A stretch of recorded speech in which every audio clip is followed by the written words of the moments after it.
지식경제는 지식과 정보, 그리고 이를 다룰 수 있는 능력이 사회 경제적인 성장의 핵심 동력으로 작용하는 경제를 의미합니다. 중간계급은 소득을 기준으로 하는 문화적인 자원이나 사회적인 자원을 지니고 있는 여부로 혹은 라이프 스타일의 어떤 특성으로 이 중간계급을 정의하기도 합니다. 불안정성 다들 잘 아시고 계실 텐데 최근에 여러 가지 기경제라든지 플랫폼 경제의 전개에 따라서 이런 불안정성이 상당히 증가하고 있는 상황이라고 할 수 있겠습니다.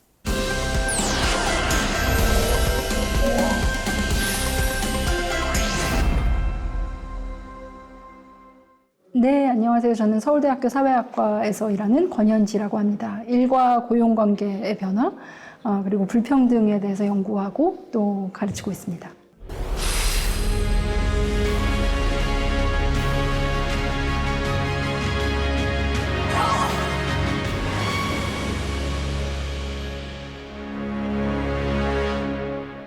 확실히 전에 비해 풍부해지고 있는 소비적 삶의 이면에 고도 성장에 소모되고 각자 도생의 길을 걷는 사람들의 새로운 지층이 쌓이고 있습니다. 요즘 한국 사회를 보면 불안과 불안정이 더 심화되고 있는 것 같습니다. 오늘 강의와 관련이 있는 중간계급의 규모와 삶의 질은 이런 사회적 삶의 질, 재생산 능력을 보여주는 바로미터라고 할 수 있습니다. 질문은 한국 사회에서 탈산업화의 방향, 즉 전환기 경제의 성장 전략이 사회 불평등과 어떻게 교차해 나갈지를 질문합니다. 21세기 초를 풍미한 많은 사회과학 연구가 아직도 저는 그 자장 속에 있다고 생각하는 그런 정치경제학적인 이론입니다. 자본주의 다양성론은 기업이 어떤 특정 방향의 생산 전략을 유지하는데 자기 강화적인 인센티브를 부여하는 제도, 즉 기업 금융이라든지 거버넌스라든지 노사관계라든지 직업훈련 시스템, 이런 제도적인 요소들 간의 정합성과 기업의 전략이 관계되는, 그래서 두 가지의 자본주의, 좀 더 자유시장적인 자본주의, 우리가 리버럴 마켓 이코노미라고 하는 자유시장적인 자본주의와 이런 제도들의 어떤 정합성을 통해서 제도적인 어떤 측면이 그 경제의 어떤 혹은 기업의 전략의 어떤 우위성을 주게 되는 그런 조정시장 경제, 코디네이티드 마켓 이코노미 등 두 가지 자본주의 체제를 확연하게 구별한, 근데 그것의 어떤 우위성을 준 것이라기보다는 양 체제가 서로의 우위를 혁신하는 어떤 서로 다른 전략을 통해서 경제의 각자의 우위성을 갖게 된다는 그런 다양성론입니다. 그렇지만 VOC는 그 이론적인 강점에도 불구하고 여러 비판의 직면에 있기도 하고 최근에 새로운 어떤 이론들이 다시 전개되고 또 있습니다. 문제는 전문직의 확대가 이전 세대에는 중상층의 확대, 안정성의 제고 이런 것들을 의미했지만 그런 포디즘 시대의 공식은 이제 소멸했다고 생각이 됩니다. 따라서 21세기 전문직의 확대가 주도하는 중간계급화는 불안정성의 보편적 확대, 중간계급 내부의 이질화, 그리고 중간계급 이하 노동자의 소수화 혹은 주변화, 이런 것으로 특징 지어질 수 있다는 것이 저의 관찰입니다. 즉 일국이 선택하는 성장 전략은 성장 부문과 그 밖의 부문 간의 관계를 통합시킬 수도, 또 분절을 심화시킬 수도 있습니다. 그리고 통합형 모델과 분절형 모델은 당연히 부문 간의, 직종 간의 소득 불평등 정도와 양상을 크게 다르게 만듭니다. 독일의 저임금 발생률은 유럽에서 상당히 높은 편이라고 알려져 있습니다. 반면에 스웨덴은 엔지니어링과 같은 전통 수출 부문의 중요도가 높았지만 독일과는 다른 길을 갔습니다. 기업 집단의 유연한 적응, 정부의 IT 집중 투자, 공공 서비스 부문의 확대 등으로 한층 다각화되고 그다음에 균형감 있는 그런 지식경제로의 전환을 특징적으로 합니다. 적극적인 전환 과정에서 일자리를 잃는 등의 어떤 희생이 발생했지만 사회정책의 적극적인 흐름이 이를 완충하도록 했습니다. 자유주의화의 보편적인 흐름에도 불구하고 국가 간에 상당한 분기가 일어나고 있다는 것을 보여줍니다. 국가, 기업 노동조합 간 거버넌스, 노동정치 이런 것이 이런 자유주의화의 분기, 다양화에 상당히 작용하고 있는 것으로 보입니다. 그렇다면 한국은 어떨까요? 한국은 앞서 말씀드렸듯이 굉장히 적극적인 디지털 전환을 추진하고 있는데 한국의 정부와 시민들이 저는 금과 옥조로 여기는 것이 있다고 생각하는데 그것은 작은 정부에 대한 것입니다. 작은 정부에 대한 추구로 말미암아서 GDP 대비 한국의 정부 지출은 37.7%, OECD 34개국 중에 하위 7위에 랭크되고 있습니다. 이런 상황은 급변하는 환경에 개인적 적응이 지속되어야 생존할 수 있다는 부담을 상당히 높입니다. 또 적응에 실패할 경우에 회복에 대한 사회적 지원이 적다는 것을 알기 때문에 대개는 사람들이 굉장히 안정지향적인 선택을 하고 실패에 매우 인색한 선택을 하게 되고 자신이 가지고 있는 지위에 대한 배타적인 어떤 선택을 하게 됩니다. 아까 틸렌의 세 가지 진로를 준거로 하면 한국의 전환레즘은 이 세 가지 모두에 얼마간 걸쳐 있는 혼종성, 그야말로 혼종적인 것을 특징으로 한다고 할 수 있습니다. 전통 수출 제조업의 강세가 강하게 유지되고 있고 이 부문의 핵심 기업과 다른 부문 간의 임금이 상당히 분절되지만 이런 분절이 국가적으로 조정된 것의 산물이라고 하기는 어렵고 매우 분권적으로 결정되고 있습니다. 종합적으로 보면 한국은 기업 집단 내의 내부 협력 구조, 경쟁적 관계에 있는 기업 집단 간의 전략적 제휴, IT 교육, 디지털 인프라 구축의 열성적인 국가 등 전환에 필요한 요소들을 상당히 갖추고 있지만 조종의 정치는 부재한 나라다. 이렇게 얘기할 수 있습니다. 아까 말씀드렸던 스웨덴의 혁신 전략, 독일의 전통 제조업 강세, 미국의 불평등 이런 것들이 다 혼종되어 있는 것이 지금 한국의 특성이라고 할 수 있겠습니다.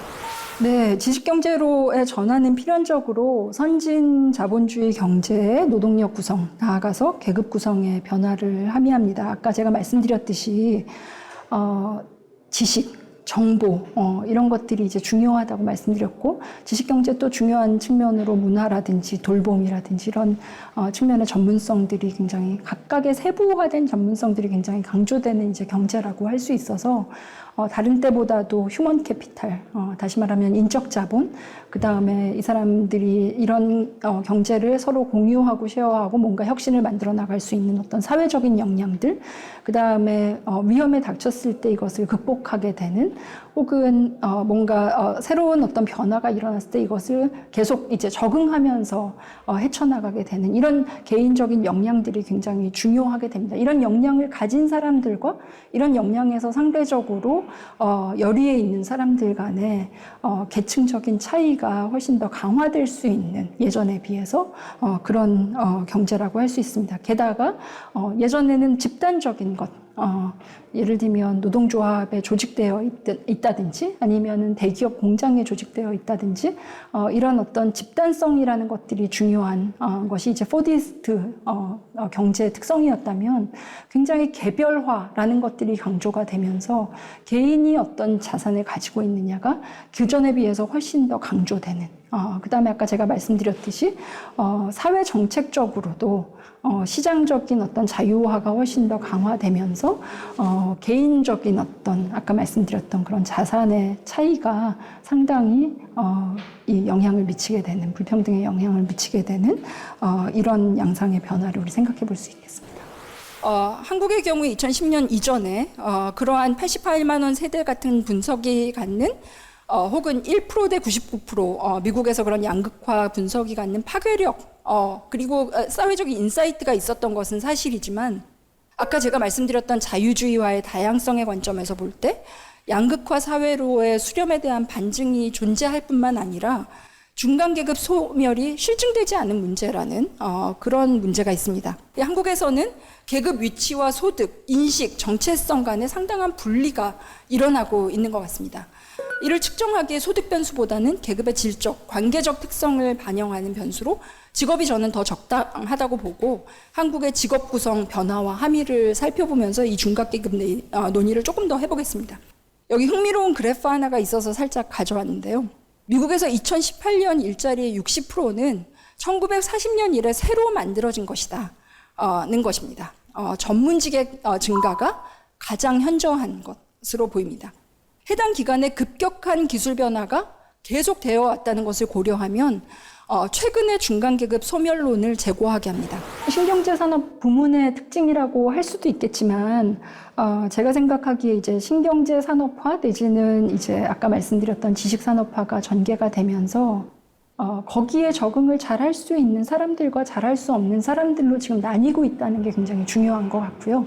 거기에 잘 적응할 수 있는 젊은 청년층의 어떤 불안정성에 대해서는 또 말씀드릴 것 되게 많지만 굉장히 많은 교육을 받은 제가 보기에 2000년대 이후로 한국의 고등교육이 상당히 확대됐는데 그 교육의 세례를 받은 청년들, 인적자본을 그 이전 세대에 비해서 훨씬 많이 가지고 있는 청년들, 이런 청년들이 이 지식경제에서 훨씬 더 잘 적응해 나갈 수 있는 사람들로 이제 교육이 된 반면에 그런 산업 아니고 예를 들면 제조업이라든지 이렇게 기존의 전통적인 산업에 있었던 사람들, 주로 중고령 세대들은 그런 지식경제에 적응해 갈 수 있는 재교육 이런 것들을 받지 못함에 따라서 훨씬 이들 간의 격차가 커지는 그런 양상들을 보여준다고 할 수 있겠습니다. 그리고 이 청년층 내부에 아까 제가 말씀드렸던 여러 가지 개인이 가지고 있는 자원의 차이에 따라서 중간계급 내에도 상당한 이질성이 발생하고 있다는 것이 이제 되게 중요한 특성일 것 같고, 또 하나의 특성은 심지어 자원을 많이 가지고 있는 사람의 경우에도 본인이 어떤 사회적으로 우리나라가 굉장히 이 사회적인 완충망이 강한 나라가 아니기 때문에 어떻게 앞으로 자기의 삶을 스스로 개척해 나가야 될 것인가, 그런 어떤 위기감이 늘 상존해 있고 조직에 뭔가 소속되어서 굉장히 장기적인 전망을 할 수 있는 상황이 아니기 때문에 역시 마찬가지로 이동을 통해서 자신의 어떤 그 생존을 어떻게 영위해 나가야 될 것인가를 계속 그런 어떤 불안감을 가지고 있는 사람들, 그래서 이런 자원을 갖지 못한 사람들과 갖고 있는 사람들의 격차도 커지고 서로 가지고 있다고 하더라도 상당히 불안감이 내포될 수밖에 없는, 그리고 아까 제가 말씀드렸듯이 문화라든지 아니면은 지금 최근에 굉장히 활성화되고 있는 예술 방면의 그런 전문직들의 경우는 작업 자체가 불안정성이라는 걸 내포하고 있고요. 그 다음에 굉장히 많은 사람들이 프리랜서로서 활동하고 있기 때문에 작업 간의 단속성이라는 것이 굉장히 불안정성을 높이는, 그래서 지금 중간계급이 확대되고 있지만, 전문직을 중심으로 중간계급이 확대되고 있지만, 이 확대가 전반적으로 예전에 우리가 생각했던 그런 안정성의 증대로 결부되지는 않는다는 것이 특징이라고 할 수 있겠습니다. 청년층 전문직화의 배경으로 급격한 고등교육 확대는 이번 강연에서 거듭 말씀드리고 있습니다. 한국만큼 세대 간 교육 격차의 차이가 나는 나라가 드물다는 것입니다. 다시 말하면 젊은 사람들의 교육 수준은 지금 굉장히 높은 수준으로 올라가 있지만 중고령자의 교육 수준은 다른 선진 자본주의 국가에 비해서 높지 않다는 것입니다. 양극화 양상의 하위 부문을 담당하고 있는 것은 압도적으로 중고령 세대입니다. 네, 한편 20대, 30대 청년층의 주요 직종의 일자리를 보면 앞에서 말씀드렸듯이 전문직의 진입이 현저하고 저임금 일자리는 소수입니다. 종합하면 지난 30여 년간 한국 직업구조 변화로 가장 현저한 현상은 생산직 축소라는 점입니다. 그러나 전환경제 및 전문직 확대는 고학력 청년 중심입니다. 제가 보기에는 직종 내의 임금 격차보다는 직종 간의 임금 격차가 훨씬 더 커지고 있다. 그다음에 직종 간의 젠더 분리가 예전보다 전문직에서 더 강하게 나타난다. 앞서 본 젠더 격차가 직종 내보다는 직종 간에 크다는 것을 다시 확인하게 되는데요. 지금 낮게 깔린, 이 전문직 중에서도 낮게 깔린 직종들은 대개는 돌봄에 관련된 전문직 서비스 직종입니다. 예를 들면 고령자, 그다음에 일부 여성들, 이런 부분들이 서로 교차해서 저임금을 훨씬 더 강하게 유지하는 그런 교차성이 발생하고 있다는 것을 확인하고 할 수 있습니다. 그 이질적 확대를 더 분명하게 이끌고 있는 집단은 청년층이라고 할 수 있겠습니다.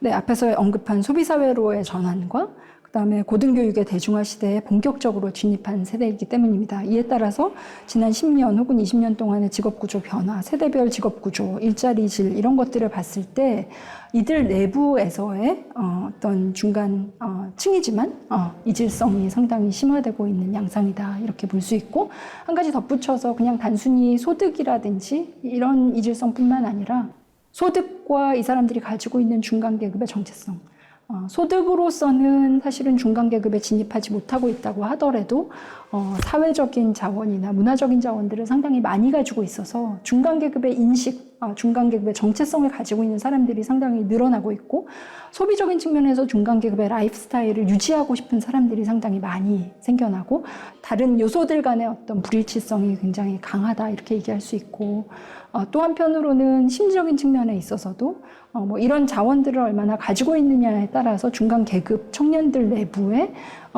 이 이질성이 강화되고 있고, 이것이 회복력에도 상당한 영향을 미치는 것으로, 회복 탄력성에도 상당히 영향을 미치는 것으로 보입니다.